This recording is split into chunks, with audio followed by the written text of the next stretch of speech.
Guys, আজকে আমি হাজির হয়েছি এমন এক শিক্ষামূলক ভিডিও নিয়ে যেটা পরবর্তীকালে তোমাদের কাজে লাগবে। তো আমি আজকে এমন এক শিকারীর কথা বলবো যাদের তীক্ষ্ণ এবং ভয়াবহ বাড় একটা জীব অর্থাৎ মানুষ বা যে কাউকে মৃত্যুর মুখে ঠেলে দিতে খুব একটা দেরি করে না।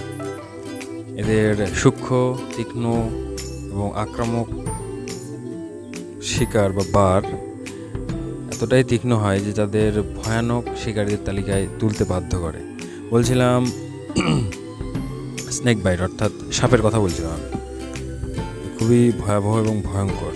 কীভাবে তারা একটা মানুষকে কীভাবে প্রাণ কেড়ে নিতে পারে। তো হে গাইস, আমি Bibhas and welcome to my channel biker Bibhas. তো ভিডিওটা হয়তো একটু লেন্দি হবে, তোমরা একটু ধৈর্য নিয়ে দেখো, কারণ এটা একটা শিক্ষামূলক ভিডিও।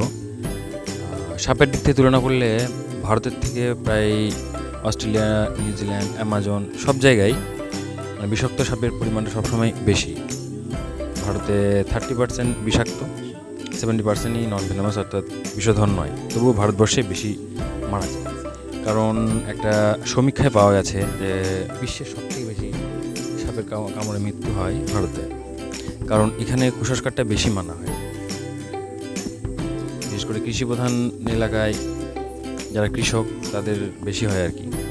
মানে ভারতে বার্ষিক 2.8 মিলিয়ন সাপের কামড়ের ঘটনা ঘটে এবং তার মধ্যে 46,900 লোক মারা যায়। এটা হু অর্থাৎ ওয়ার্ল্ড হেলথ অর্গানাইজেশন এর রিপোর্ট অনুযায়ী এটা পাওয়া গেছে।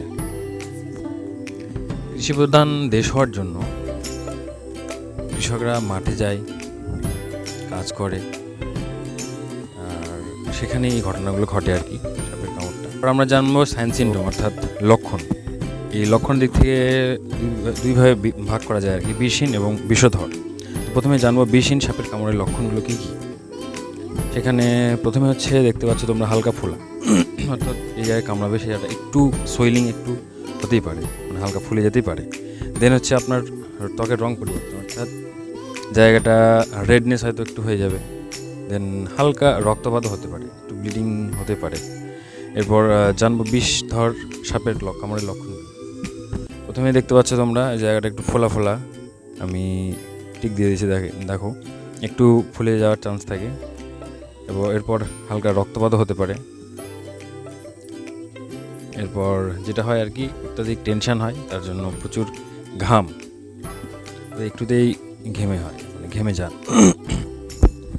4 নম্বর দেখতে পাচ্ছ তোমরা শ্বাস নিতে কষ্ট হয়, কারণ সেন্ট্রাল নার্ভাস সিস্টেমটা অ্যাটাক করে, তাই শ্বাস নিতে একটু কষ্ট হতেই পারে।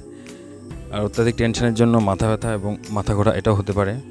এবং শেষে দেখতে পাচ্ছ তোমরা বমি বমি ভাব এবং বমি। এই ছিল মানে লক্ষণগুলো। এরপর আমরা জানবো সাপ কামড়ালে কী কী করবেন এবং কী কী করবেন না। তো আমি প্রথমে বললাম যে ওঝা বা তান্ত্রিকের কাছে যাওয়া চলবে না, 1 নম্বর। 2 নম্বর, অনেকে মনে করে যে চুমুক দিয়ে বিষ নাও, এটা করা যাবে না। 3 নম্বর, কোনো ব্যান্ডেজ দেওয়া যাবে না বা কাটা যাবে না, সেখানে ব্যান্ডেজ দেওয়া যাবে না এবং সেই জায়গাটা পোড়ানো যাবে না। এবং লাস্টে দেখতে পাচ্ছ কোনো রকমের পেস্ট বা ভেষজ লাগানো যাবে না। আর যেগুলো করবেন আর কি, কোনো রকমের শক্ত দড়ি বা কাপড় দিয়ে বাঁধা যাবে না জায়গাটাকে, দেখতে পাচ্ছ তোমরা। আর নেক্সট হচ্ছে তোমরা হেল্পের জন্য কাউকে ডাকতে পারো, কারণ সঙ্গে করে হাসপাতাল তাকে নিয়ে যেতে হবে এবং হাসপাতালে গিয়ে সেখানে এমার্জেন্সি ট্রিটমেন্ট করা যায় এবং সেখানে অ্যান্টিভেনম সিরাম দিয়ে ট্রিটমেন্ট হয় আর কি। এই যে আর একটু ভালো করে দেখতে পাচ্ছ তোমরা কী করবেন না, আতঙ্ক, ক্ষয়, বিষ বের করা, বাধা, ধুয়ে ফেলা, এগুলো করবেন না। আর করার মধ্যে শান্ত থাকুন, এই দেখতেই পাচ্ছ তোমরা। দেন হাসপাতালে নিয়ে গিয়ে সেখানে ট্রিটমেন্টটা ভালোভাবে হবে। তো এই ছিল আজকের ভিডিও। তো যেহেতু এটা একটা শিক্ষামূলক ভিডিও, তাই আমি সবার উদ্দেশ্যে একটা মেসেজ বা বার্তা দিতে চাই যে এরকম কোনো রকমের যদি স্নেক বাইট হয়, তাহলে আমি হাইলি রেকমেন্ড করব কোনো রকমের অন্ধবিশ্বাস না করে সেই রোগী বা পেশেন্টটাকে সঙ্গে সঙ্গে হাসপাতালে বা প্রাথমিক চিকিৎসা কেন্দ্রে নিয়ে যাওয়া হোক। তো আশা করি সবাইকে এই ভিডিওটা ভালো লেগেছে। সবাই ভালো থাকবেন, সুস্থ থাকবেন, নিজের খেয়াল রাখবেন। ততক্ষণের জন্য আমি বিভাস আজকে বিদায় নেব। এরপরে আবার হাজির হব নতুন একটা চমৎকার ভিডিও নিয়ে। ততক্ষণের জন্য টাটা, বাই বাই।